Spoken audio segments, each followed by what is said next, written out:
ಈ ಲೋಕದಲ್ಲಿ ಅನೇಕ ಇನ್ಶೂರೆನ್ಸ್ಗಳ ಬಗ್ಗೆ ನಮಗೆ ತಿಳಿದಿರುತ್ತದೆ. ಉದಾಹರಣೆಗೆ health insurance, home insurance, vehicle insurance ಈ ರೀತಿಯಾದವುಗಳು. ಪ್ರಿಯರೇ, ದೇವರ ಮಕ್ಕಳೆಂದೆನಿಸಿಕೊಂಡವರಿಗೆ ಕೂಡ ದೇವರು ಒಂದು ಇನ್ಶೂರೆನ್ಸ್ ಇಟ್ಟಿದ್ದಾನೆ. ಯೋಹಾನ ಸುವಾರ್ತೆ 3ನೇ ಅಧ್ಯಾಯ 16ರಲ್ಲಿ ಈ ರೀತಿ ಬರೆಯಲ್ಪಟ್ಟಿದೆ, ದೇವರು ಲೋಕದ ಮೇಲೆ ಎಷ್ಟೋ ಪ್ರೀತಿಯನ್ನಿಟ್ಟು ತನ್ನ ಒಬ್ಬನೇ ಮಗನನ್ನು ಕೊಟ್ಟನು.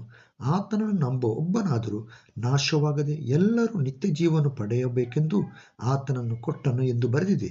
ಪ್ರಿಯರೇ, ಇಲ್ಲಿ ಗಮನಿಸಬೇಕಾದ ಅಂಶವೇನೆಂದರೆ, ಆತನನ್ನು ನಂಬುವ ಒಬ್ಬನಾದರೂ ನಾಶವಾಗದೆ ಎಲ್ಲರೂ ನಿತ್ಯ ಜೀವವೆಂಬ ಇನ್ಶೂರೆನ್ಸ್ ಪಡೆಯಬೇಕೆಂದು ಯೇಸು ಕ್ರಿಸ್ತನನ್ನು ಈ ಲೋಕಕ್ಕೆ ಕಳುಹಿಸಿದನು. ಹಾಗಾದರೆ ಈ ಇನ್ಶೂರೆನ್ಸ್ ಅನ್ನು ಪಡೆಯುವುದಕ್ಕೆ ಏನು ಮಾಡಬೇಕು?